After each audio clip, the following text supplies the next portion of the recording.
Bolland, philosophy professor, speaks on the topic, Why Wisdom? So we did this already. So let's see if we can move into starting this inquiry somewhere. And I thought, why not start with this? It's a photo I took at the Natural History Museum in New York City. All the wonderful big dioramas they have there. And I just thought, I wonder if these people were talking about philosophy. I love questions like this because you can't answer them, so we don't need to stay here very long. But when did the concept of wisdom begin? And that gets us right into this question, what is wisdom? And I want to explore that with you a little bit. Maybe one way to do that would be to just compare and contrast with knowledge. How is wisdom similar to knowledge? How is wisdom different from knowledge? Maybe before I get to sharing a few thoughts of my own, why don't we just talk about that here for a couple of minutes? What would you say to the question, what's the difference between knowledge and wisdom? Anybody want to offer something, please? Wisdom implies experience. And knowledge doesn't. Can just. Okay, that's a great start. What else? Wisdom is the application of knowledge. Okay, so application and experience seem a little similar to me, that knowledge can be gained from reading something. But wisdom seems to have this other component that it has to be lived through. Does that add to it? Yes. I was just thinking that wisdom includes values and attitudes and beliefs and kind of a personal paradigm that we live in. Okay, that's an interesting piece that when we talk about knowledge, we don't often talk about values or morals or perspectives like that. But when we talk about wisdom, sometimes those things maybe start to sneak in the door, like what is right, or what is just, or what is not just, and so on. Yeah, that's an interesting addition. But Yeah. I think a lot of it's innate. A lot of it's innate. Yes, I've had students at a very young age who are very wisdom wise. Yeah. And they just seem to know what to do, and you ask yourself, well, do parents teach them? Yeah. Why at such a young age? Do they know exactly how to treat people, how to get along in the world, even at 5, 6, 7? Yeah. So a lot of it's accumulated, I think, but a lot of it's innate. I noticed this too, that it's very reasonable to assert that wisdom comes from experience. And what's implied by that sentence is that the older you get, the wiser you get. But that's not true, is it? No. We know plenty of people who are quite old that are terribly foolish, and we haven't even defined wisdom yet. And then we have this experience that young people who seem preternaturally capable or skillful or graceful, or now we're getting into some of the weeds here about what wisdom might be, that it's a state of being and not something that you maybe get from even your own experience. It could be entered into in other ways. Yeah, please. Experience with intelligence? Well, intelligence has to be a part of it somewhere in there, and so the combination of knowledge and time and the application of the things you know. And then maybe we might start to call some of that wisdom, but it's still quite unclear from the work we've done so far. But let me throw up a few ideas on the slide here and see if any of this resonates. So, is it true that knowledge is concerned with facts and information? And that implies, facts established through reasoned evidence and logical thought and so on, that it's supported by empirical evidence or rational argument. And isn't this another quality or aspect of knowledge, that it's transferable from one person to another through books, etc. So I think those are fairly non-controversial claims about the nature of knowledge. Now, wisdom, maybe. Oh, there's one more. Yeah, we want to think about this too, and there's a slide coming up that'll help us with that. Theoretical knowledge. versus practical knowledge. But for now, let's keep that over here. That it is largely something that happens in the mind, that it is conceptual, it is having correct ideas as opposed to false ideas. Now, wisdom, I'm not implying a direct correspondence across these bullet points, but maybe, as some of us have suggested, there's something about wisdom that's a little different than just a disembodied collection of facts. It's about the application, or maybe a different word, behaviors or actions that we would call wise or unwise. And that wisdom maybe is supported by assessment of outcomes and pragmatic value. Does this course of action work? Does it lead to justice or inner peace or wellness, or does it not? And by its outcomes, you kind of judge whether that course of action was wise or unwise. That's different than this kind of assessment. And perhaps this is another challenge that wisdom, I don't know, we could explore this further as we go on. Is it transferable from one person to another? Can a wise, just imagine a hypothetical, can a wise person sit down with an unwise person and just explain it all to them? And then the second person is now suddenly wise. It doesn't sit right with me either. But perhaps with parents to children, it might work. Because then you have 20 years to kind of work on it. Yeah. There might be a little bit of wisdom here. A couple of people are asking you to stay in front of that. Okay. You block the screens. Oh, because I blocked the screen. No, Thank not you. only that, but they only see your face when you're in front of that. Oh, because there's a camera here. Yes, I was told there was a camera in this thing. yes, but some of them are having trouble seeing that. Okay. It I'm having spreads the trouble whole getting the room. layout. So I will thank you for that feedback. No, of course, any, So, yeah, please. so you're. So this whole hold the questions to the end thing, I've destroyed it completely.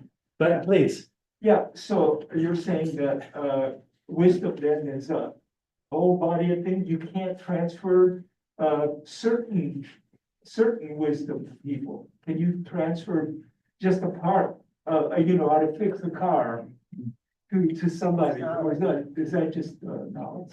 yeah, that's an interesting thing. I'm gonna argue in a minute that fixing a car is not wisdom. Yeah, Fixing a right. car is Okay, technical whatever. knowledge. Yeah. Which clearly is teachable and transferable, and you could watch somebody do it, you could practice, you could learn it. Right, So wisdom seems to be a little more elusive than that, because it isn't a technique or facts or information. It's pretty amorphous. We haven't done a very good job to define it yet. But maybe we'll just leave this as a question, that it may not be transferable in the same way that knowledge is. But I would hope that in dialogue with one another, we can become wise together. You know, the Katha Upanishad in ancient India talks about a process called spiritual osmosis. yeah, That the guru, the teacher, the student just being in the presence of the teacher, something passes between them.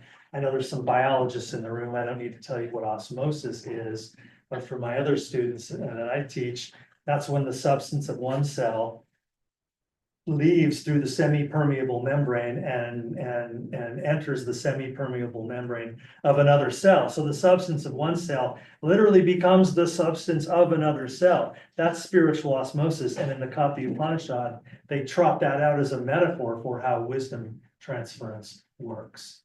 It doesn't come through words, and it's not your clever PowerPoint or something they did when they were working on an online discussion. It's a little more elusive than that. Maybe wisdom is an ability then to, and I'll finish that thought, an ability to live well. What if wisdom means the art of living well? And I know that's terribly vague, but maybe it's best to leave wisdom unspecific in that sense. And that it is not just conceptual or intellectual, but that it is in a way embodied. And I know that's also a bit of a poetic term about an awareness that one simply is, as opposed to understands intellectually. So just a further refinement of the word knowledge, which might be helpful. I know, we spend a lot of time in philosophy defining words. And it's kind of tedious, but it feels like necessary housekeeping to get going. So let's talk quickly about the distinction between theoretical knowledge and practical knowledge. Knowing about something, understanding origins, relationships, causes, effects. Theoretical knowledge is transferable through books, etc. It has, intangible benefits. Practical knowledge is not theoretical, it's knowing how to do something. The Greek word for that is techne, which obviously we get the word technology from. One can understand, for example, one can have theoretical knowledge about the likely causes of the American Civil War. And historians could argue about that, and here's all the evidence, etc. But a urologist, in order to perform a successful kidney surgery, needs more than theoretical knowledge. They know how to do something, or to make an omelet, or to, fix a car. Yeah, so that's a practical kind of knowledge, or technical knowledge. The ability to manipulate the outer world into forms initially conceived in the mind. So practical knowledge begins in theory, but ends in skillful application. Now I'm taking you through this distinction between these two kinds of knowledge, because I'm wondering if it's going to help us build a better definition of wisdom, because we've already discussed that wisdom seems a little conceptual, but it also is embodied. It is an activity. It is a way of being in the world. So now wisdom seems to have components that are similar to both of these things. Here we are trying to keep wisdom and knowledge so far apart. Here's another question, maybe. Another way of approaching the question of what is wisdom. Let's try and describe in our imaginations what a wise person would be like. Would they be arrogant or humble? Humble. It seems like they would be humble, and I don't quite know why I'm leaning that direction so quickly. Would they be even-tempered, alike in praise or blame? Or would they be at the whim of whatever people's opinions were of them? I'm thinking that they might be better able to weather the slings and arrows of outrageous fortune. That might be a quality of wisdom. You certainly see that in Stoicism and in Buddhism. So another way to say that would be maybe one of the qualities of wisdom is a kind of inner peace, a kind of calm, a kind of acceptance. Conversely, if someone were constantly, again, if their whole kind of spiritual or mental state were hinged to outer events, that doesn't seem wise. One would just be blowing like a leaf. Would they be closed-minded, have everything figured out, don't want to learn anything more, or would they be more fluid and flexible and open-minded? It seems to me they would be more fluid. Would they be cruel and indifferent, or would they be kind and compassionate? This seems to be another worthy question. What are the outward manifestations of what you and I would call wisdom? Can we imagine someone who is wise, who is not curious, who is cruel, who is inflexible, closed-minded, agitated, and arrogant? Maybe you know some people like that. Wisdom is not a word we usually throw their way. So I'm exploring some of this that way. Please. It seems to me that a lot of those definitions are very human-centric definitions. Because I'm thinking about natural wisdom. in Okay. animals. Yeah. Animals, I think, can be wiser than humans in some sense, but they're not humble, they're not even-tempered, they're not, et cetera, right? So where do you? That's a great question, and I guess for the purposes of our inquiry today, let's stick to humans. Next time we'll do dolphin wisdom and apple wisdom. I wish I knew what other animals were thinking and feeling. I live very close to animals, and they are deeply mysterious. Sometimes they seem to be very much akin with us, and other times they seem like alien creatures. with completely different ways of being in the world. But I think that's a rich inquiry to kind of wonder what might this wisdom thing, how might that manifest in other species? Please. I don't know how to express this, getting to know yourself, your own ego and your ego needs. Yeah. And what those boundaries are. That seems like that might matter Yeah, here. Yeah, I would agree. And we're gonna see in a moment some examples of portraits of wisdom that begin with self-knowledge, that begin with self-inquiry, self-awareness. yeah. What do you think? Something that gave up for me was a wise person has an internal locus of control. They're not moved by external, like negative or positive stimuli coming in from they have a broader experiential field, allowing more data to come in to process it. No, I would agree with that assessment. That seems fair to me, that there is a kind of, you know, those inflatable clowns that have weighted bottom, you punch them and they go down and then they come back up. There's that kind of resilience. That might be one of the qualities of wisdom that I didn't squeeze on the board here, on the screen, but, self-regulation. What would fMRI say? That's sort of putting it out that way.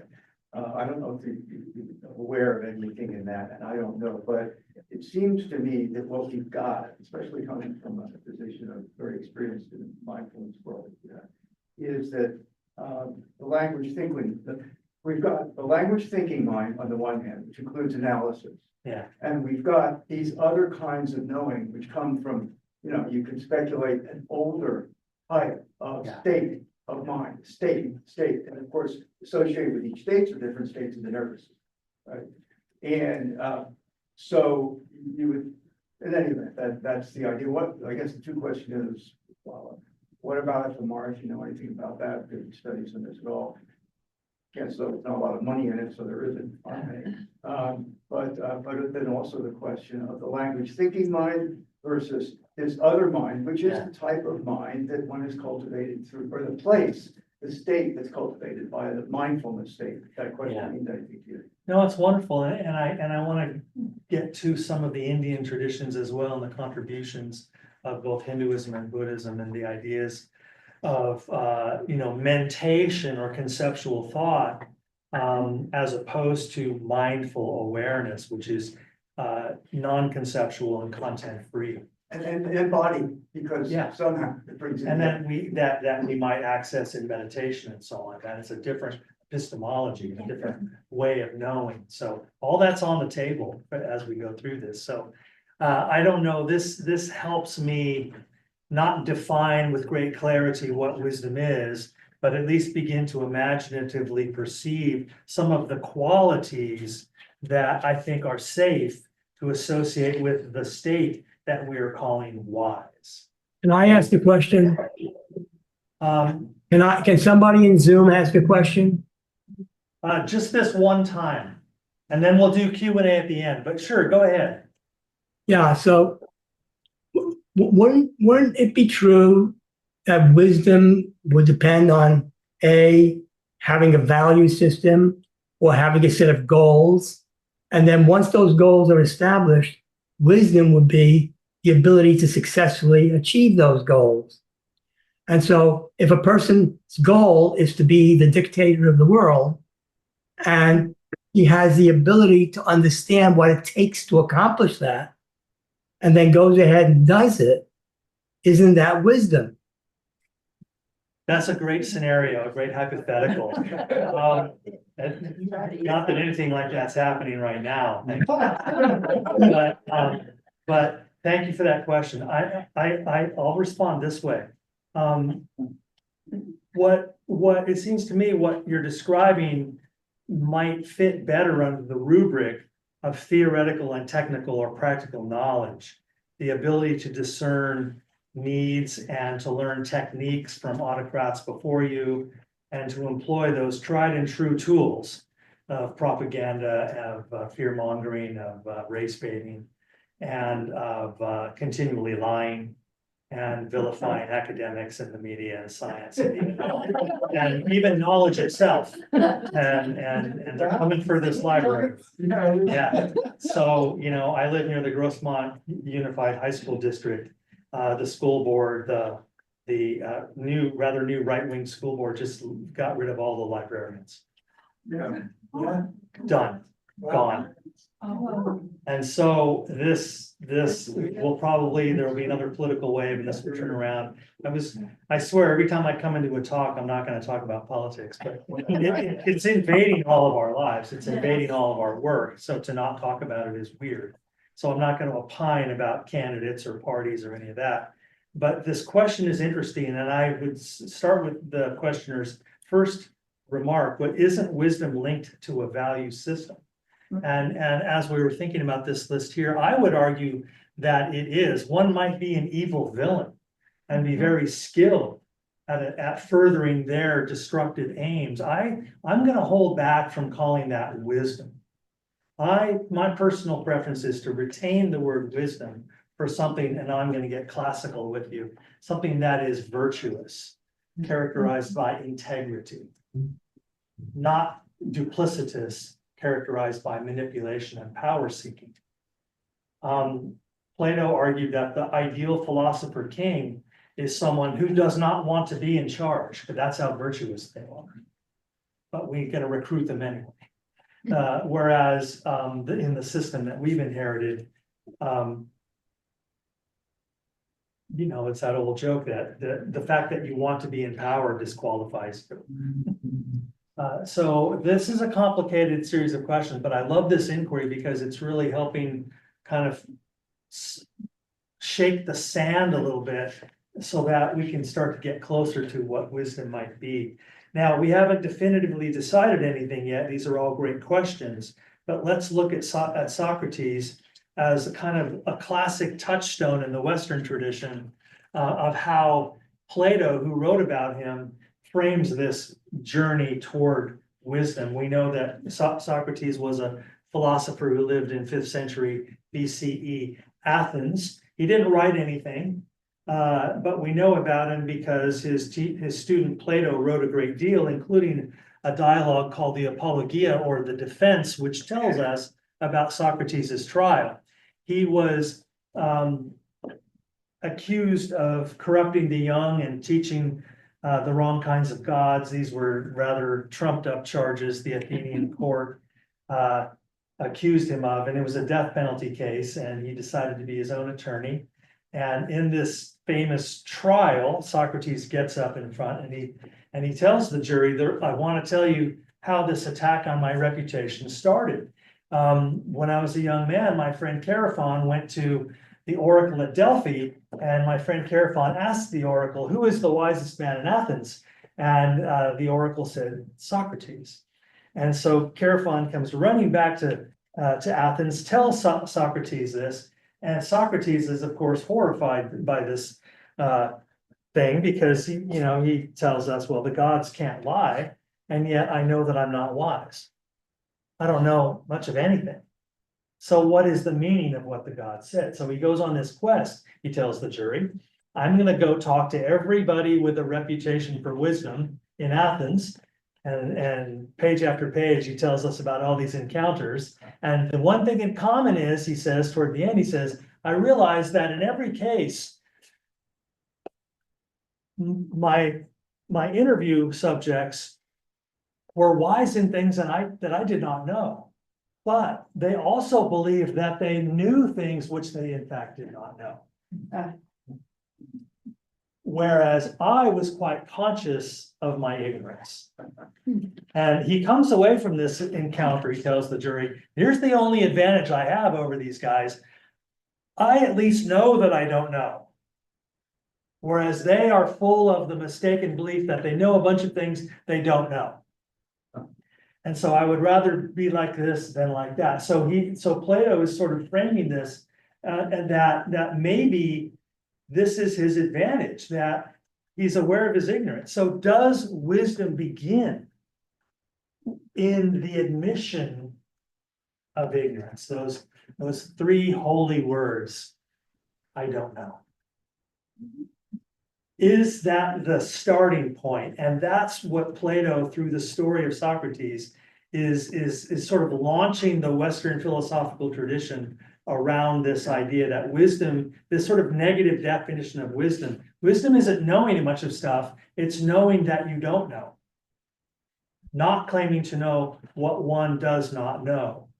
So philosophy and humility is one of the jumping off points of the Western philosophical tradition. Now, there's much more to tell about Socrates, his student Plato, and Plato's student Aristotle than this. But I think it starts here that without critical, skeptical, and vigorous scrutiny of all of one's dearly beloved truth claims, real knowledge, let alone wisdom, cannot arise. And Socrates' famous line from a later dialogue that the unexamined life is not worth living. Here comes the self-knowledge piece. That over the oracle at Delphi were chiseled the words, know thyself.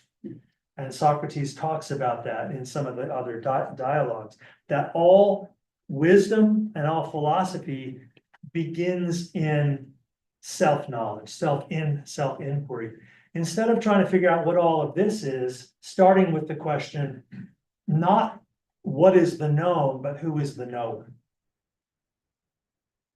And that in my business in philosophy is called epistemology. That's where the theories of knowledge begin. And then you get into the philosophy of mind and the philosophy of consciousness. What is this thing we call knowing? Before I run around and saying, there is a God, or there isn't a God, or whatever knowledge claims I'm going to start running around making. Maybe self-knowledge is where it begins. So what is the examined life?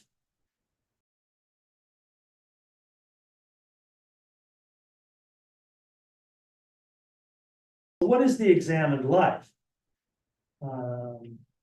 That wasn't good. Yeah. I don't know what's happening. Go back to the PowerPoint. I think it's. You have to quit sharing slide and start over again, probably. Yeah, sorry, I don't know how to drive. I'm just a passenger on this bus. Sorry. I didn't touch anything. I just got tired of this whole. It was all going so well. That's why it happened. Yeah. There we go. It thinks it's wiser than we are. Well, you reached the word limit, there's just a limit of words that still be wise, maybe that's it. We passed that one. What AI would do. Long ago. Oh, by the way, the library won't need this room until 4 o'clock. So we started late, but in theory, we have until 4. Okay, we can squeeze it in here. Apologies for these little glitches. We're almost back where we were. That one. Yeah. So one of the other touchstones of the story of Socrates is, of course, the fulfillment of the death penalty, and this painting is, of course, not of Greek origin. This is Raphael. Sorry, this is Jacques-Louis David during the French Revolution, the great painter of the French Revolution. So this is what we would call neoclassical style. This is Socrates looking like he spends a lot of time in the gym.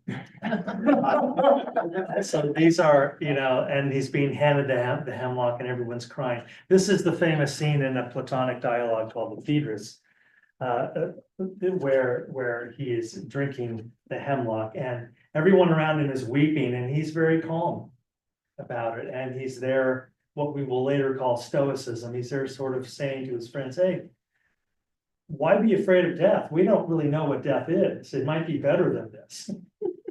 Why are we afraid? And that becomes part of the philosophical project. In fact, in this dialogue, he tells his friends, he says, the philosopher rehearses their death. And rehearses in this sense means not morbidly obsess about death, but it means being conscious of impermanence, which is a key point in Buddhist philosophy too, isn't it? Yeah. To absolutely begin with the idea as Buddha said, that all forms arise and all forms fade. And to say yes to that, and to live in the immediacy of transience. And that way, you don't try to cling to anything. You are grateful for things when they are present, and when their time comes to part ways with you, whether that be your dog, your spouse, or you get to the bottom of that really great bottle of scotch that somebody gave you that you can't afford to buy yourself. From the ridiculous to the sublime, all those things that are going to slip through our hands. Philosophy seems from the very beginning of Western philosophy to make that into kind of a central meditative focus. So maybe wisdom is a little bit about that relaxed acceptance of whatever is happening. The first chapter of my book is called Accept, the Wisdom of Acceptance. I read quite a bit about this, whether it's from the Buddhist or Stoic or whatever perspective. Let me jump into the Indian tradition with you, that what we call in the West sometimes the Vedanta tradition, which is the wisdom of the Upanishads, essentially. And so here's a philosophical system out of 2000 BC India, long before these things started happening in the West, where there is a philosophical claim made that all reality is one, and it is Brahman. So we call this monism or non-dualism. It's the idea that all matter, all energy, all consciousness are emanations of one fundamental ground of being. That all forms arise from what is essentially a formless, eternal, I know not what, called Brahman, which itself is unknowable because it's beyond conceptual thought and it's not perceivable by any of the five senses. So that is not a religious claim, really. I mean, religious Hinduism is going to come later with all of its thousands of gods and goddesses and devotions and so on. This is not a religious part of the Hindu portrait. It's this philosophical or metaphysical view that what wisdom looks like in this sense then is coming to realize that I am one with everything else. Brahman is also what we are. And when we talk about Brahman within us, we call it Atman, usually translated in English as capital S, self. So this is the presence of Brahman within us. You sometimes see Brahman, Atman hyphenated. So this is a non-Western philosophical portrait in which the whole question of wisdom shifts. The reason you and I walk around not knowing that we are one with one another and one with everything is because there's an illusion happening called Maya. Part of it's the sensory field of our five senses. Part of it's the way we form concepts based on those senses. And so we are in this philosophical system in a kind of a dream called Maya. It's not evil, it's not sinister, but there's a sense in which we're a little bit lost and we don't see things as they really are. Kind of like Plato's cave. We're born in a cave watching shadows on the back wall of the cave cast by a fire and cutouts behind us, and then there's a way out. And the whole Plato's cave is a lot like what they're doing here in Vedanta. And so the challenge is, are you caught by ignorance, the ignorance of falsely identifying with the separate self called avidya, or are you experiencing vidya, or the wisdom of realizing Brahman, seeing through the veil of Maya and knowing that thou art that? So the challenge in the Vedanta tradition is to simultaneously realize that right now in this chair, we are already Brahman, Atman, in the field of time, in these localized embodied creatures, but we just don't know it. So I would say we don't have a proximity problem, we have a perception problem. And through meditation and other techniques in the Indian system, one might begin to penetrate the veil of Maya and come into the realization that I am identical with the ground of being. There's a modern teacher, 20th century teacher of Vedanta called Nisargadatta Maharaj, who puts it this way. He says, having never left the house, you are asking for the way home. And so what if, as Plato suggests, wisdom is remembering? Not acquiring new knowledge, but letting go of my illusions of what I think I am. In the Christian tradition, Meister Eckhart, the great 16th century Christian mystic, said that in his theology, he's going to talk about God, right? He said, God is not found by a process of addition, but by a process of subtraction. To let slip off of me the things that are distorting my view. The 19th century Hindu saint Ramakrishna might give us an additional tool here by talking about the three modes of knowing: ajna, jhana, and vijnana. Ajna is, he uses the example of a fire. If you've never even heard of fire, except that I just told you what it was, you have ajna, a very low knowledge of fire. If you've seen an actual fire, if you've been in the presence of a fire, now you have jhana. That you would agree that's a better knowledge than ajna, not knowing what fire is at all. But then there's vijnana, which is the ability to make a fire and cook one's food. Now we're getting back to what we started off with. Maybe wisdom is applied knowledge, and that makes it a kind of deeper knowing than just, like, if you really love violin music, that's jhana. But if you play the violin, that's vijnana. And so what if wisdom has some of these components? Jhana and gnosis. So the etymological link between the Greek and the Sanskrit here, these two were kind of similar.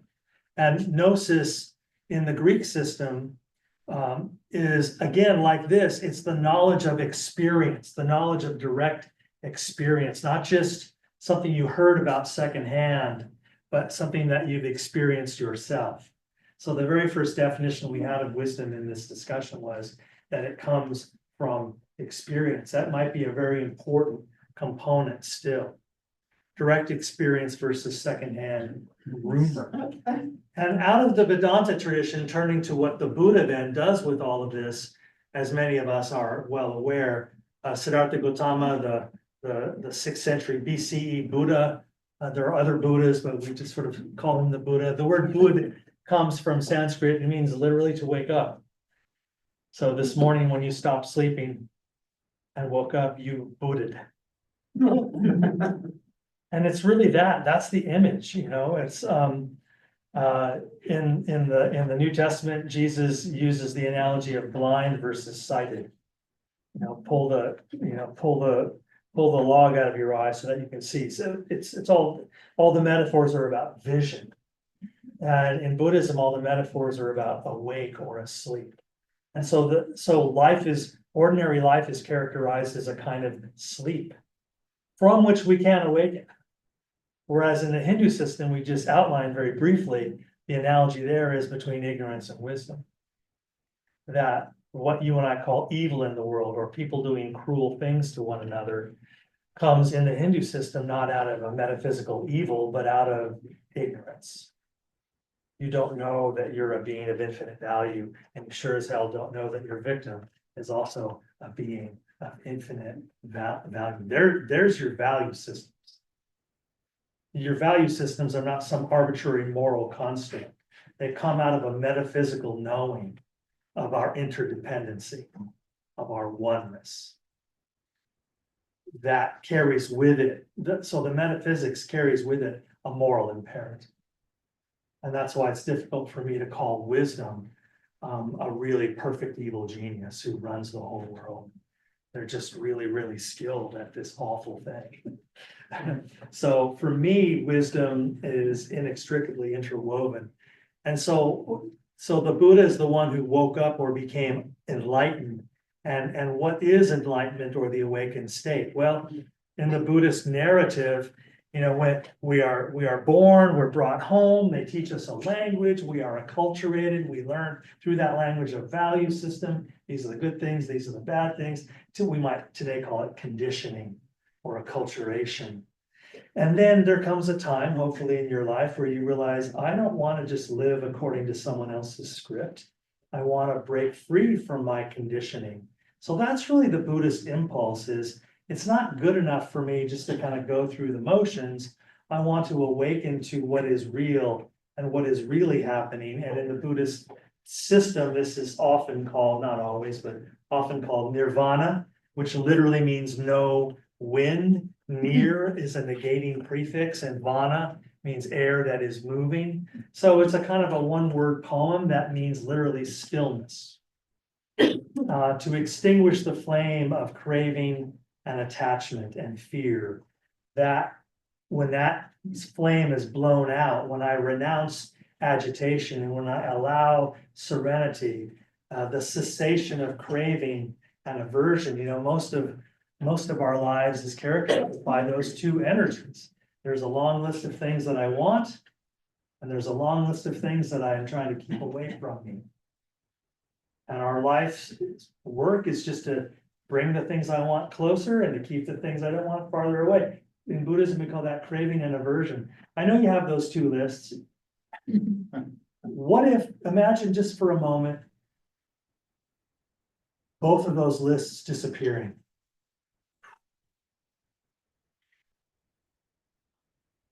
Suddenly, there's nothing you need. And you shift into deep and peaceful gratitude that I have enough, that this is enough right now. And instead of all these things you fear, any of that could happen and I would be okay. I'd be grateful for that. This could be my last day on the planet and I'm okay. You know, I feel guilty asking for more. It's all been so great so far. And that deep acceptance of impermanence, that's the cessation of craving and aversion. Buddhism calls that nirvana.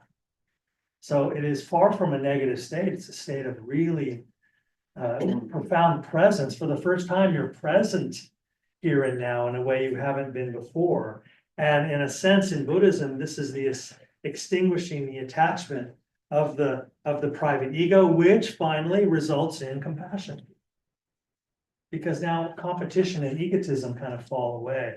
So this is another portrait of wisdom through the Buddhist path that clearly is kind of stitching together or synthesizing a lot of the elements we were initially keeping apart. Theoretical knowledge, practical knowledge, oh, and then wisdom is this other thing over here. And now it's kind of collapsing back in as we look at some of these examples. I keep forgetting to say this to everybody at home and everybody here. I would be very happy to send you this PowerPoint. I know the whole talk is getting posted, but if you would like these PowerPoint slides, I'd be happy to email them to anyone who emails me and asks for them. So the way you do that is just go to my website, peterbolland.com. So if you can remember my name, go to peterbolland.com. There's a contact button there. Hit that. Say, hey, can I have the why wisdom slides? I'll send this whole thing out to you. Sorry for not mentioning that at the top. So let's see if we can connect these two things together. Does an enlightened person know everything? Clearly, that's not what we want to do. Let me frame it this way. Can you imagine someone who we would generally assess as wise, who doesn't know a lot of things about a lot of things? Is that possible? Sure. And could we imagine someone who's deeply knowledgeable on all things, the Jeopardy master, who we wouldn't characterize it as wise at all? Is that conceivable? Sure. Yeah, so it seems like, no, they are not always together, these two things. That would be nice. So Buddhism has a story of the blind man and the elephant. We've all known it, right? These 5 or 6 blind men are introduced to the Buddha, and they say to him, you know, we are blind philosophers. We're arguing about the nature of the universe. And the Buddha tells his assistant, lead these 5 blind men out to this elephant in the courtyard. Don't tell them what it is. And one of them has the tail, one of them's holding the leg, one of them's holding, yeah. So they asked the first blind philosopher, what is this thing? He's holding the tail. He says, it's a rope. And then asks the second philosopher, what is this thing? And he's holding the leg, and he says, it's a tree. And the third one has the belly, oh, it's a giant boulder. And the fourth one has the ear, it's a giant leaf. The fifth one has a tusk, no, it's a shiny spear. And the sixth one has the trunk, and he says, those guys are all idiots, this is a huge snake. And these charming little stories, you know, you've probably told this one to your grandchildren many times. The Buddha turns to his company and says, you see, this is what we do when we claim to explain reality. We always and only talk about our tiny slice of it.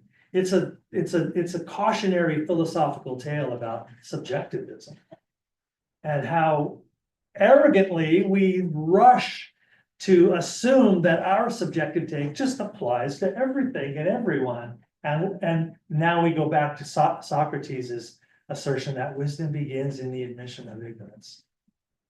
And so those two things kind of line up nicely. Another one, the parable of the arrow, helps me understand this wisdom inquiry better. This is the parable the Buddha told. He said there was a man walking through the forest with his friends, and all of a sudden he was shot in the chest by a poisoned arrow. Boom. And he falls down to the forest floor, and he has this arrow shaft sticking out of his chest. And his friends, knowing it's a poisoned arrow, rush over to pull it out before the poison kills him. And the man says, wait, before you pull it out, I just gotta know, what kind of wood is this on this arrow shaft? Is it mahogany or teak or pine? And these feathers around the end, do you think they're from a seagull or a turkey or a grouse or a quail? And the tip that's in my chest, do you think it's obsidian or iron or wood? And wait, don't pull it out. Who do you think shot it? Was it from the Brahmin caste or the Kshatriya caste? Was it a man? Was it a woman? Is this an attempted murder or a hunting accident? And before all of these questions could be discussed, the man died. The end. I love this story because it's kind of again, an anti-intellectualism and maybe even an anti-philosophy story. What mistake did the man make? I'll Not ask you. taking the arrow. Urgency. Yeah, timing, sequence, how about taking the arrow out, making some tea, and staying up all night and discussing these fascinating questions afterwards. So so this is a story about taking action before you have all the information. And we're all of a certain age, we know that our whole life has been the story of having to take action before you had all the information that you insisted on having, and you never get it, and you just have to take action anyway. You know, I'll add this one coda to the story. What if I were there and I had a printout sheet, a fact sheet of what kind of wood, what kind of feather, what kind of tip, who shot it, why? And I handed that piece of paper to him. He would read it and he would go, oh, would it save his life? No. Yeah. So this is a nice illustrative story of, again, the sort of the tension between theoretical knowledge maybe and taking action. So instead, the focus in Buddhism shifts from knowledge to wisdom as embodiment of right action, not having all the answers, but knowing how to move through the shifting landscape of life mindfully, compassionately, humbly, and effectively. And to put a finer point on it, there's a Buddhist term called upaya, skillful means. But instead of getting bogged down in concepts of right versus wrong, the emphasis shifts to skillful versus unskillful. The emphasis is on transformation, not ideology, or as we phrased it before, pragmatic value. Does this lead to the desired outcome? Not adherence to predetermined methods. So highly compassionate, highly adaptable, and intuitive. In the Diamond Sutra, there's a story of a father who lies to his children. He's, because the house is on fire and he has to get his 3 little tiny children out, but he knows he won't be able to scoop them up because they're crazy and they're running around. So he lies to them. He says, there's a package on the porch filled with beautiful toys. And they'll go, and they run out and there's no package there. But he saved them from a burning house. And so wouldn't you agree that lying is generally wrong? And if we were discussing the deontological ethics, the ethics of Immanuel Kant, who is firm that lying is in every case wrong because it violates the liberty of the other. But this story from Buddhism of the lying father shows that skillful means on how you get closer to the good. And to not get bogged down in theoretical definitions of right and wrong. There's a philosopher in Buddhism called Nagarjuna, and I just want to look at a couple of pieces of his work as a deeper look at this idea of dependent origination, or sometimes translated as interdependent arising. Again, back to that almost Hindu perspective of all being and matter and energy being interconnected, woven together inseparably into one, and that all phenomena are interrelated. Therefore, the world is made up not of distinct objects, but of impermanent, interrelated events. So think of a whirlpool, and how reality is kind of made up of nouns. If you're hiking in the woods and along a river and there's a bend in the river and you see a beautiful whirlpool and you say to your friends, hey, help me pick this up. I want to bring it home, put it in my truck and put it in my yard. It'll be a really great water feature. Obviously it's absurd because a whirlpool is not a thing. It's an event. In fact, it'd be better to call it a verb than a noun. We should call it a whirlpooling. And a whirlpooling is something that the river is doing. Oh, wait, let's call it the rivering. The whirlpooling is something that the rivering is doing. And the rivering is something that the streaming are doing. And the streaming is something that the raining is doing. And the raining is something that the clouding is doing. And the clouding is something that the oceaning is doing. And the oceaning is something that the rivering is doing. So which one of those moments in that circle do you want to freeze? Nagarjuna helps us realize that all phenomena are events that cannot occur in isolation from all other events. And when one begins to see the world this way, this is again a metaphysics discussion. What is reality? This view in Buddhism is called shunyata, or emptiness, that reality is empty of fixed forms.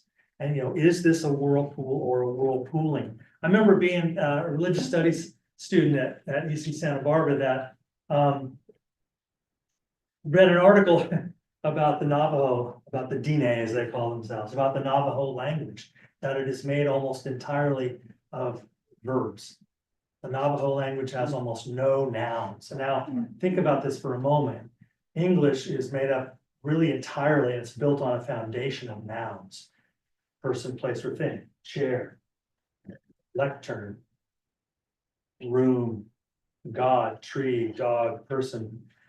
How do you talk without nouns? Imagine a language that doesn't have those. Instead of calling a tree, they would call it a treeing. Which part of the process do you want to freeze? From seed to sapling to 10-year-old tree to mature tree to falling tree to maybe decomposing tree, or if you're lucky, a petrified wood tree.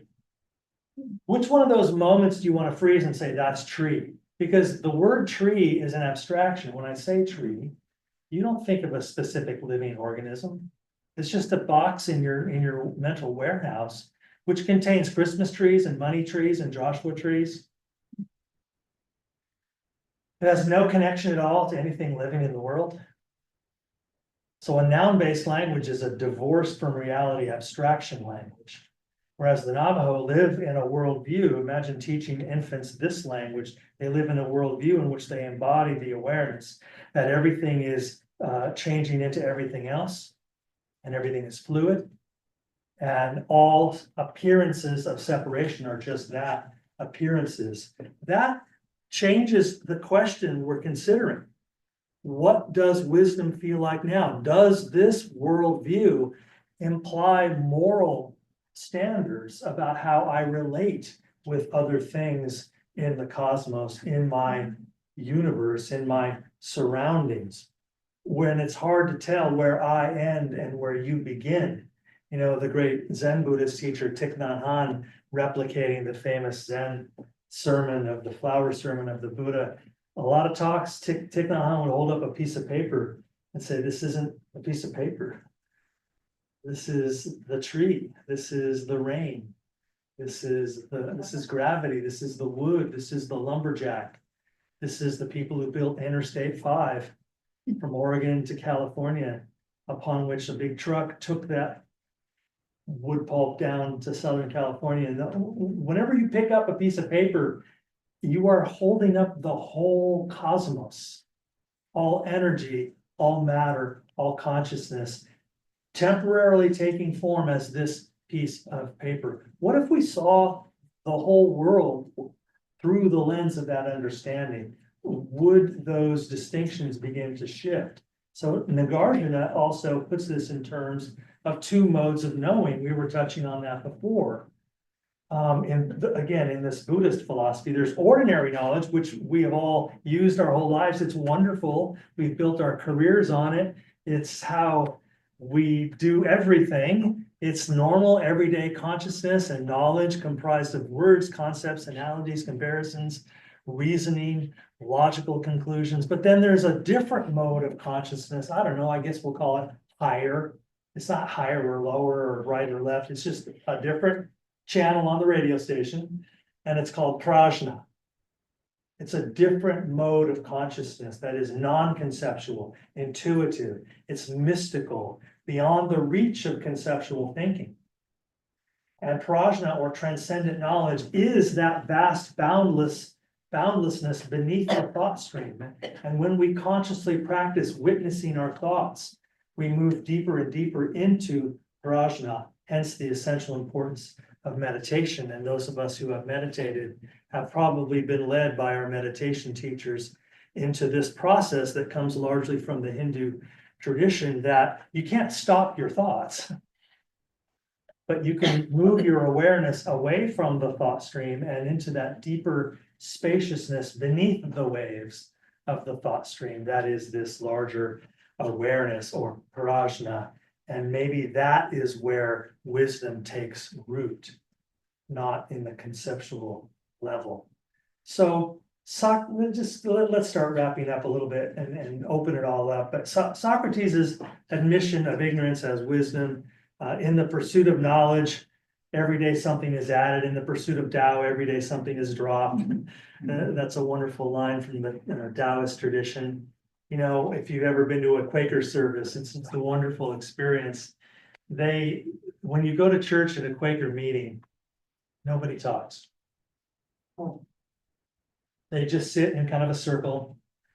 And the only guideline is don't break the silence unless you can improve on it.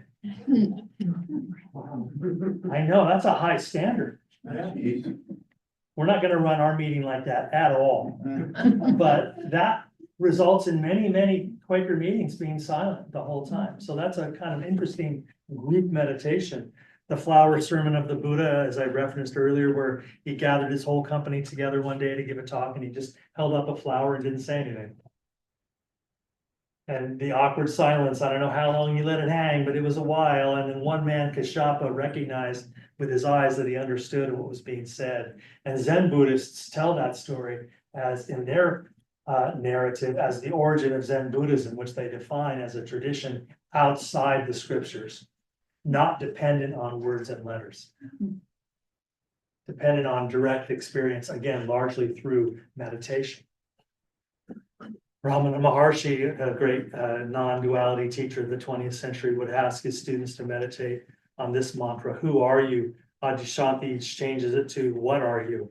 Because who are you tends to get, well, I'm a teacher, and then your political party and your socioeconomic class. And no, but what are you gets even deeper into the essence of all of that, and what Krishna calls the inner witness. So there's always a beautiful poem that gets at this better than philosophy does. The great, are you seeing that? Oh, no, good. I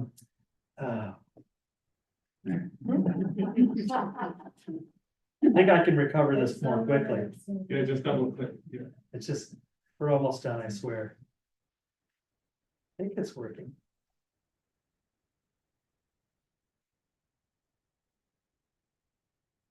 I like to do that Rumi poem by heart. No. It's got. It's on the last slide. Yeah. Oh, yeah. Let's do the shortcut here. Oops, I'm re-editing my talk. I don't have the capacity to do that. Now let's start With with this. Scroll down. Scroll down on the side. With the cursor. where's the scroll bar? I don't see it. You don't need it. It's a scroll. Oh, there it is. Now it's appearing. Oh my gosh. Bring it down, just bring it down. Use the arrow key. Use your arrow button. Oh, yeah, you're right. Arrow button's gotta get in there. Come on, Rumi. There it is. There we go. So slideshows start from. I never worked so hard to talk in my life. Play from current slide. Oh, No. you got it. No, this is just the thing it always does to terrify us before it comes back. Yeah, this is just a wonderful way that the great Sufi poet Rumi puts it, that out beyond all ideas of right doing and wrong doing, there is a field. I'll meet you there. And it goes on. I don't have it on the slide. It goes on. When the soul lies down in that grass, the world is too full to talk about. So poets have a way, don't they, of getting to that wordless, ineffable awareness that can't be described. And he just sums it up so beautifully, out beyond all ideas. Let me check in with you right now on time, because I have some more slides, but Yeah. sorry. The copy. Oh, you wanted to go back to that slide? Again, you can have this whole PowerPoint if you want, but yeah, write that down Okay. while I ask a different question. So I know we're a little short on time because we had a kind of a stumbling start. What do you want to do? Dan? No, we can go, we have time. So we- Okay. We can go in theory until 4 o'clock. Okay, we won't go that long, Yeah. but yeah, okay, good, and let me just go a little further then. Do you have the copy down there? It's okay. Okay, I'm gonna send you this whole PowerPoint when you email me, so you can do it that way. Just look up, just when you get home, you could write this down, Google, Rumi, and the name of the poem is The Great Wagon. The great. The Great Wagon. Mhm. And it'll come right up.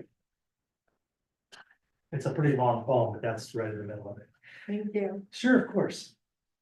So making peace with paradox. Now, this is, by the way, I'm not plugging my book, but it just comes up organically as we go through this stuff. Chapter 7, the last chapter of my book, really gets into this whole piece. So let's think about it together a little bit here, that here in the realm of ordinary knowledge, you would agree, all truth claims shatter into complexity, nuance, and partiality. No truth statement is a perfect expression of prajna or vijnana or vidya, all these various words we've been using for deep transcendent knowing or awareness or wisdom. And when we drag the intuitive knowing of prajna down into the realm of words, thoughts, I left the S off there, concepts and doctrines, error, paradox, and self-contradiction are unavoidable. So this seems to me to be a very serious hindrance to you and I establishing what wisdom is using the tools of conceptual thought and language. That when you drag wisdom into the conceptual mind, it scatters into contradictory paradoxes. I think we all know what paradox means. It means two statements that are the opposite of each other, but they're both true. Yeah. So maybe this is an analogy that I'm gonna think through with you. You know, we've all seen white light, a beam of white light go through a prism and project onto a screen into the spectrum, you know, of the visible light bands of red and yellow and orange and green and blue and all that. So we all understand the physics of that. We remember that from high school. So taking that analogy into this, like maybe like white light through a prism, the unity of truth or satya or being, when it passes through the lens of human consciousness into the realm of thoughts and words, like white light through a prism, its unity shatters into all of this multiplicity or differentiation. And you have all these oppositional statements that appear to be in conflict with one another.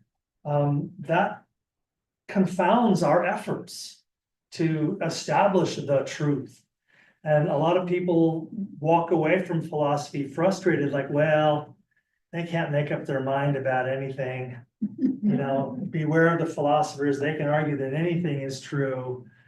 There's no such thing as truth. You know, that kind of grumbling goes on a lot in philosophy and outside of philosophy about philosophy.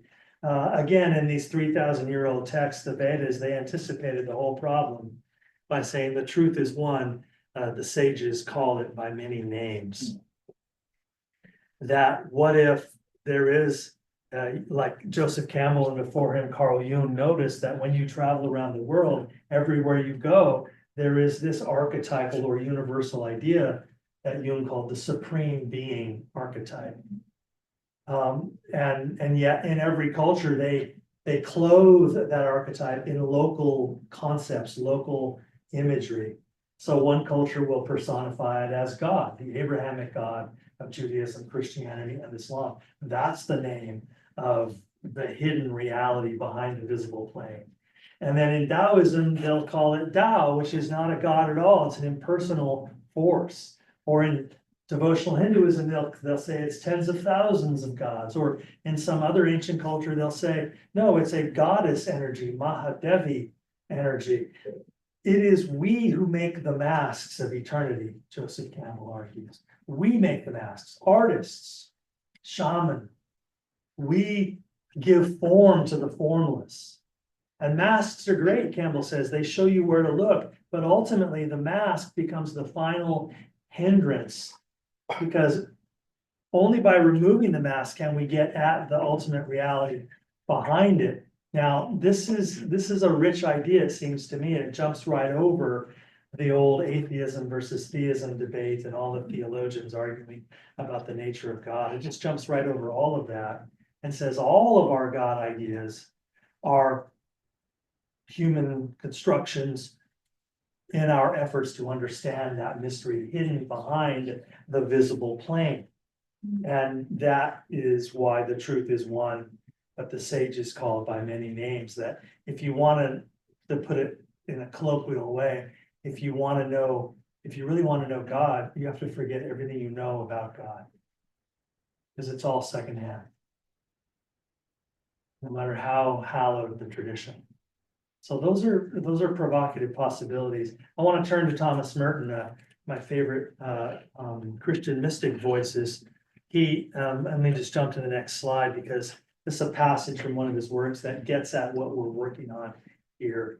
That, again, he writes, the state of insight, which is final integration, applies an openness or a poverty similar to those described in such detail, not only by the Rhenish mystics, by St. John of the Cross, by the early Franciscans, but also by the Sufis, it's heard from, the early Taoist masters and Zen Buddhists. Merton is really a universalist.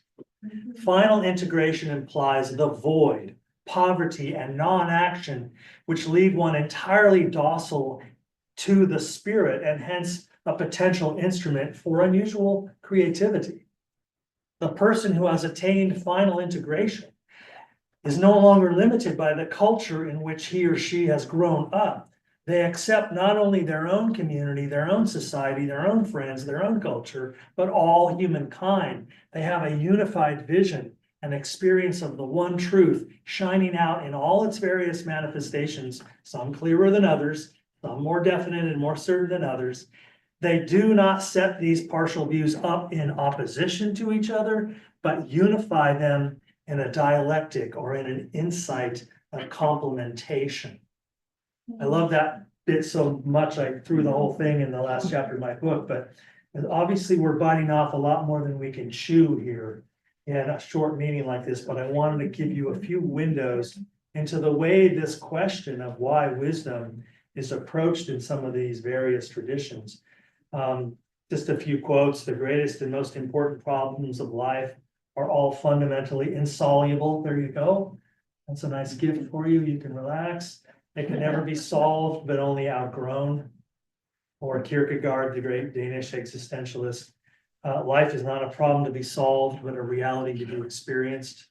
And of course, Lao Tzu is always good for another few. Those who know don't talk, and those who talk don't know. That's Socrates. That's Socrates' story, right? Isn't it? It's tough to hear for a guy like me who talks for a living, but that's the way it goes. Again, the Tao Te Ching, which is my favorite book. The more you know, the less you understand. There's an interesting take on the whole discussion we've had today about knowledge versus wisdom. Walt Whitman, our great American Buddha. Do I contradict myself? Fine. I contradict myself. I am large. I contain multitudes. I pulled that one out from time to time when people say, well, that's not what you said last time, or you said one thing in one paper and one thing in another. I'm like, do I contradict myself? Very well then. Then I go into my Whitman impersonation. Krishnamurti quit the Order of the Star.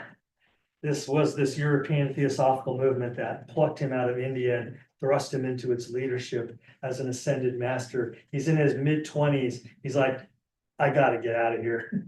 And at a talk in Holland, he stood up and he said, I am quitting this organization. Let me tell you why. And in the middle, he packed through this bomb. Truth is a pathless land. If you're following anybody, you're just on somebody else's path. So Krishnamurti is often called the guru-less guru, the self-guru movement. So it may not be for everybody.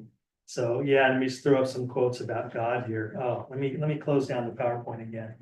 Inexplicably, because I did something that it didn't like.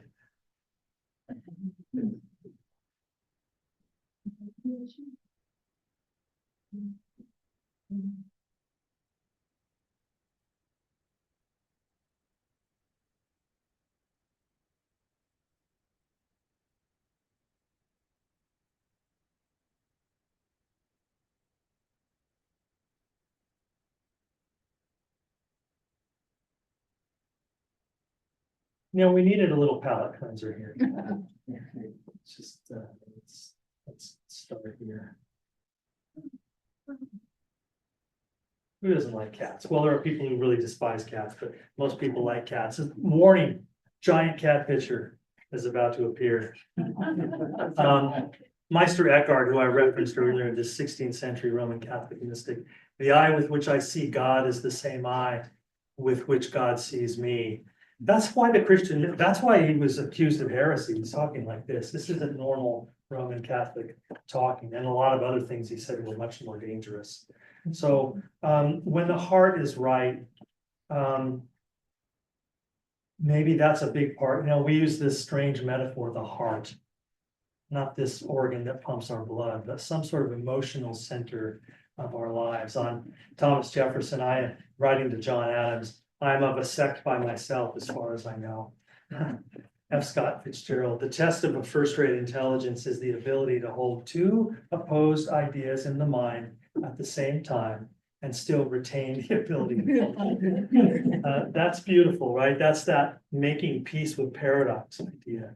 The Zen poet, Wang Po, the enlightened ones are neither attached to nor detached from their senses and thoughts. Buddhism's so good about counseling the middle path, to sort of avoid the extreme on either side of any of these ideas. When the shoe fits, the foot is forgotten. When the belt fits, the belly is forgotten. And the heart is right, for and against are forgotten. So that's Zhuangzi as translated by Thomas Merton. So I love kind of sifting through the world's wisdom traditions and finding these insights, these ideas that kind of align. So maybe to close out then finally, wisdom is not a collection of information, but a way of being. Maybe it's content-free awareness. Maybe it's kind, subtle, non-judgmental, humble, graceful, joyful. Maybe wisdom is willing to engage with the struggles of life, but always with a sense of honor and decorum and dignity and playfulness and renunciation, letting go of attachment, to do the work, but then not try to control how it's received or what anybody else does with it. Maybe wisdom is not something you know, but something you do. Again, going back to that idea from earlier, maybe wisdom is having a foot firmly planted in both worlds. The upper realm of transcendent, prajna, non-conceptual awareness, and the real world here. The ordinary world of thoughts and concepts and judgments and mortgage payments and moral compromises and all of that. So maybe wisdom is being fluid and willing to change and knowing that all truth claims are partial and provisional. And every truth claim suggests its negation. And then to pursue that paradox, maybe wisdom is the embodiment of loving kindness and compassion and bliss. That's the clue we seem to get, especially from these Asian traditions, that the cracks in our lives are where the wisdom leaks out. And it is from our woundedness that the longing for wisdom arises. And then in our own lives, leaving room and making space for wisdom. Maybe wisdom isn't something that we have to hunt down, figure out, and acquire. But maybe wisdom is something that naturally arises when we become still enough. That's a really provocative possibility. So let me leave it there and open it up to any conversation you'd like to have here, and all the folks on Zoom have been so patient. Certainly, maybe you can figure out how to queue those folks up and we can talk in here.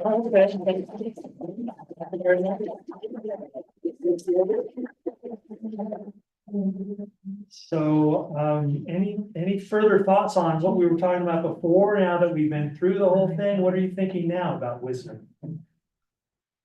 Well, one thought that came up was, Prajna and, Aristotle, not Aristotle, my God. Quite the opposite, Prajna and Socrates. Yeah. And this notion of not knowing, doesn't it all come down to knowing that we don't know? In fact, that we can't know in the ultimate sense. So we don't have to go into this wonderful state, we're all one, and make statements like that. That's words, just words. Yeah. We can't go beyond that. And it seems. Yeah. And that really to know that we don't know, because we're human, because the way it is for us with our language, thinking, mind, well, that doesn't resolve it. That's all abstractions. Yeah. And because of the structure of our mind, it is like we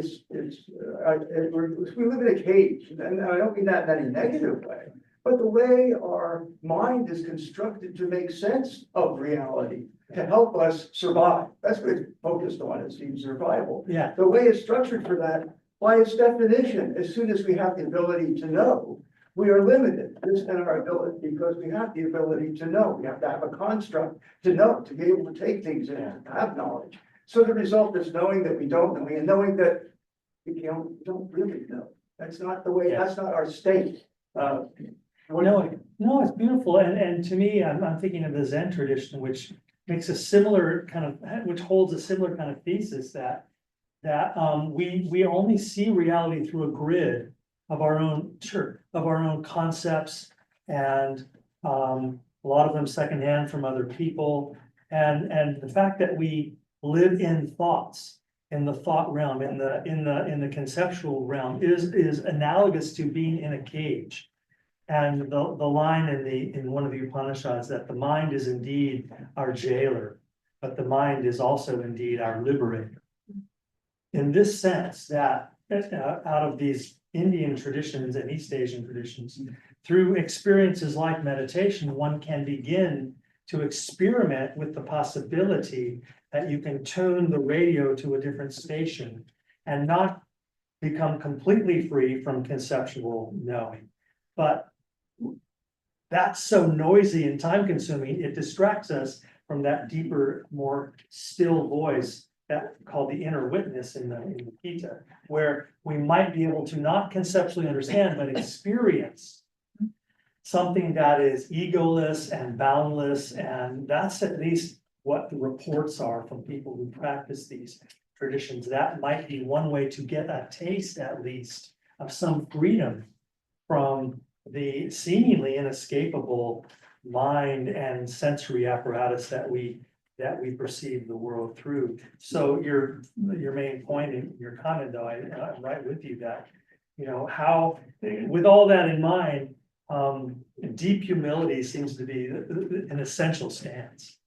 And did you Yes, have? yeah, we have a question from the Zoom audience, which Please. is, well, to get the slides, it's peterbolland.com. Is there a space between your first and last name? No, no, there's no space. PeterBolland.com. Okay, Or if you'd rather just Google my name, if you Google anything, just put Peter Bolland in there, it'll show you, it'll take you right to it. And once you're on the website, there's a contact button, hit that contact button. That anybody can email me that way. Yes, Jane. I was wondering if you could say something about one aspect of wisdom, right? You touched a little bit, but you didn't really get into it. And that is one aspect of wisdom Okay, that he talks about in his book, which is love, okay. right? But could you tell a little bit about what you mean by love and how it plays a role in wisdom? Oh, it's hard to talk about love, isn't it? I know there is a chapter in I just had to, I had no choice. Because it seems to me that when you live with these traditions, you are always in the proximity of some kind of love experience. And so it seems to me, this is just my take on it now, it seems to me that love is the word we use when all other words fail. When you try and describe how you really feel at those moments of bliss with someone else, with your dog, with a perfectly executed filet mignon and béarnaise sauce. Whatever we use the word love for, oh, I love this steak, right? We use the word love all the time, because what could possibly make a steak better? Pouring cream and butter sauce on it. So, and my apologies to the vegetarians in the room. But we use love obviously for an absurdly wide range of experiences, so I can't define love in some meaningful way, but it seemed to me to be a necessary discussion to have in the book, especially since it's right in the word philosophy. You know, that longing, that love for wisdom.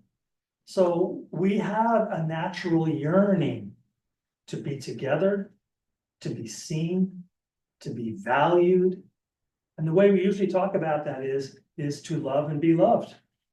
This is a fundamental need. Nobody needs to explain it to you. And so it's one of those words that across the world and around these various traditions, that seems to be the word for the web that holds everything together. And the word religion, from religio and religare, means to link back, to reconnect. And so what if all of the world's religions are, you know, for all of their ills and their institutional struggles and everything that goes wrong, what if the initial impulse of religiosity is this longing to come out of isolation and into community, to come out of confusion and into clarity, to come out of suffering and into wholeness and wellness? What if that fundamental longing to be well, to be whole, to be loved, to be at peace?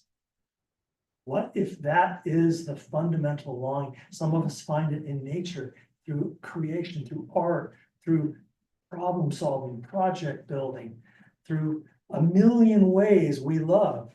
And, you know, through music, through sacred dancing, through prayer, through there's a lot we do that it seems to me has at its root the motivation that we can just simply call love. So it seems to me love is all up in the whole question of wisdom and connection with each other. Well, I mean, I would argue the same thing that, you know, who is a wise person? Yeah, You have to have or show love yeah, has to be innate in that individual. Otherwise, I don't think they're wise. yeah. Yeah, and love means a lot of things, and it's a difficult issue for sure. Please. I would, you know, what's been, as you've been talking, what's been pinging me is Martin Buber, who talks about the relationship between I thou and I it relationship, That's right. where one is, the I it is bounded and measured, and there are judgments regarding it, and it's recipient, you know, and as opposed to the I thou relationship, which is not unconditional Yeah, and not unbounded and wordless and deep yeah. and connected. Wonderful contribution. Martin Buber is just a tremendous, I mean, he's another person to put on your. no, for sure. Yeah, If I needed to make it 2 hours long, I would. No, there's a lot of things. No, of course. Yeah. I just wrote a piece about Martin Buber, about some other things. Yeah, he's this wonderful 20th century Hasidic Jewish scholar, voice, great storyteller. One of my favorite 20th century voices, and this I, thou, I, it distinction is really helpful, and it kind of gets to that particularly mystical kind of Hasidic Jewish view that God is in the bread. You know, when we break open the bread, God is there. So there you don't have this transcendent and then lower world. There's an immanental quality to the divine, and I find that so fascinating that Buber shifts the focus to the subject.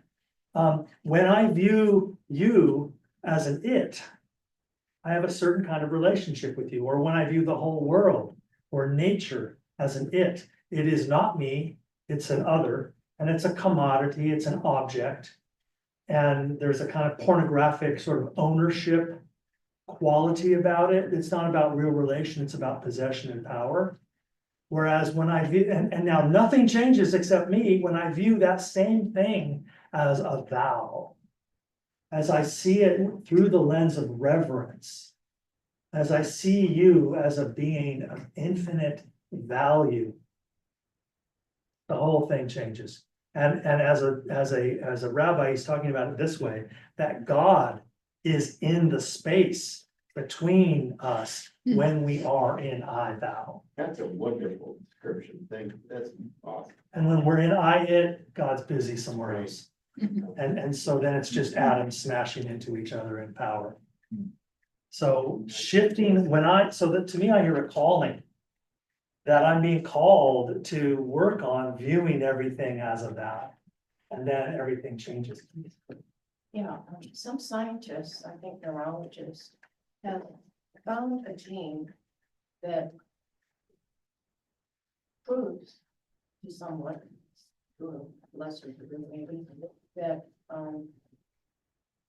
personality is passed on from generation to generation. I don't know if this is true. Yeah. And how would that affect wisdom if that's true? And how would it affect perhaps passing on knowledge, which some philosophers believe? Yeah. No, it's a wonderful question about genetics. Are certain qualities of our temperament, are there genetic markers for introversion, for extroversion, for alcoholism? Some people start drinking and become alcoholics, others can have 4 glasses of wine a year and they can take it or leave it. Is that a moral problem, or is there a genetic component to this? And it's very compelling, the possibility that many aspects of what we call our temperament, our personality, might have some biological, let's at least say tendencies that make certain things more likely, and then combined with environment, of course, and human beings. Plato wrote about this in the Republic 25 centuries ago, that we are essentially the result of nature and nurture. Both things are crucial in determining the qualities of our of our temperament, of our skills.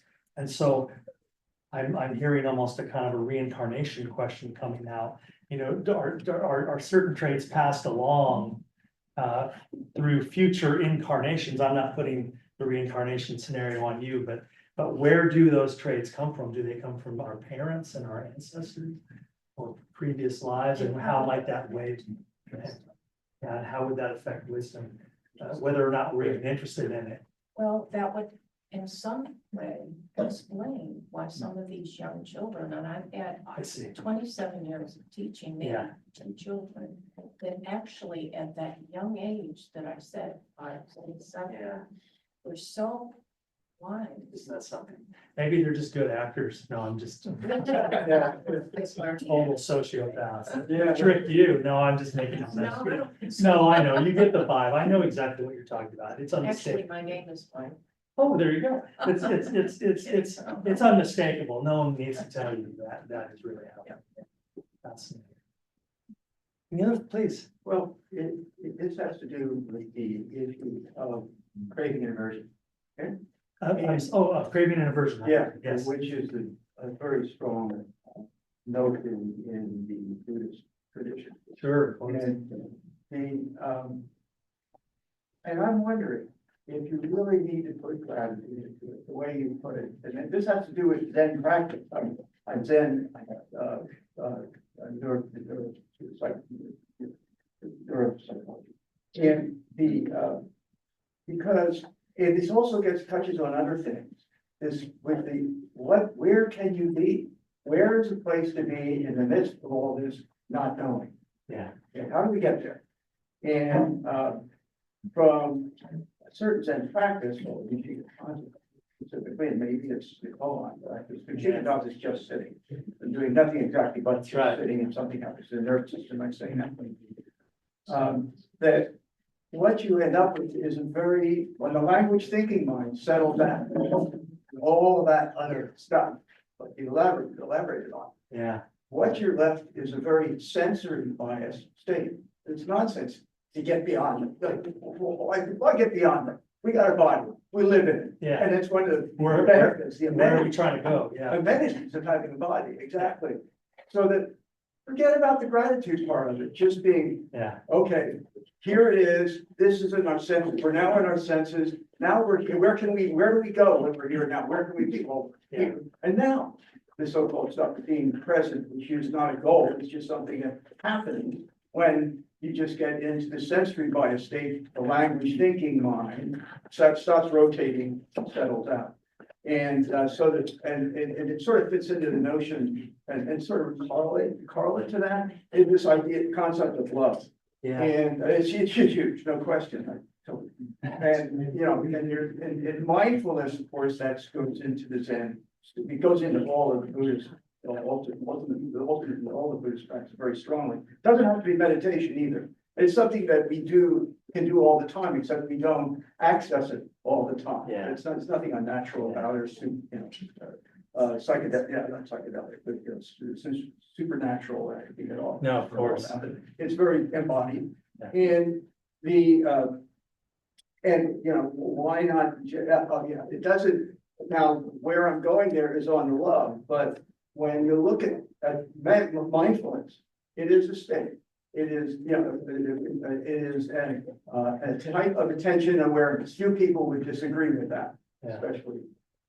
Let's just say, well, what kind of awareness and what kind of state? Awareness, kind attention. Kind attention. That seems to be the thing. It doesn't have to be love. Yeah. But I'm not knocking love. That's a It's start. huge. But kind attention and open awareness. Yeah. And what do we get? Excuse me just a second. Let me, we'll Go ahead. get back to it, but I can sign books. I see books being sold back there. Yeah. I'd be happy to do it. Just let me just do another question over here real quick and then. No, he One has last a question, please. Yeah. Okay, all right. Okay, let's go over here then. And then I'll, yeah. No, you, no, he wants. Yeah, we look at ourselves as biological neural networks.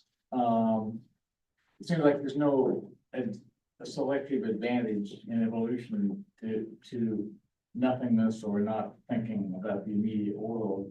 So I guess, tongue in cheek, I could ask, do you think your cat is wise? Where do you think? So the animal question again.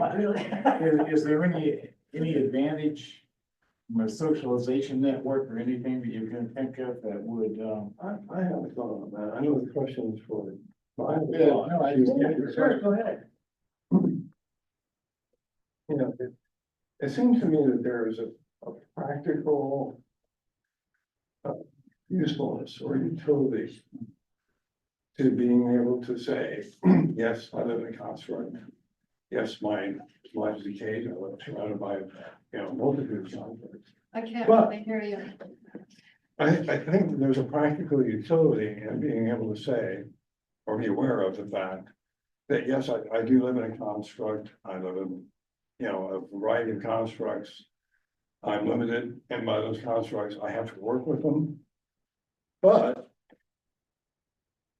also knowing those are just my constructs, those are just things in my mind. And I think knowing both things at the same time, there are a lot of practical benefits that come with that. In terms of seeing possibilities, seeing how other people, might be perceiving something. Yeah. So I think there is a lot of. no, I agree, as scientists, I think we all have to do that all the time. I think that's. So I'm asking about nothing. Thank you.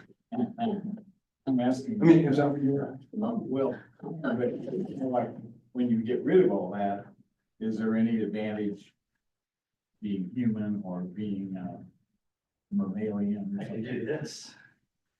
That's good. Maybe it's maybe language is as much a construct that entraps us as Yeah. lyrics. I envy whales sometimes.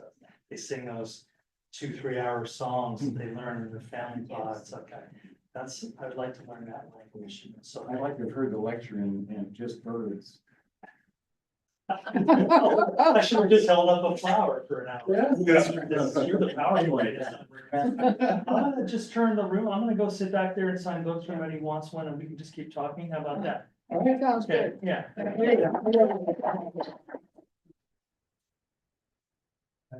That is assuming. I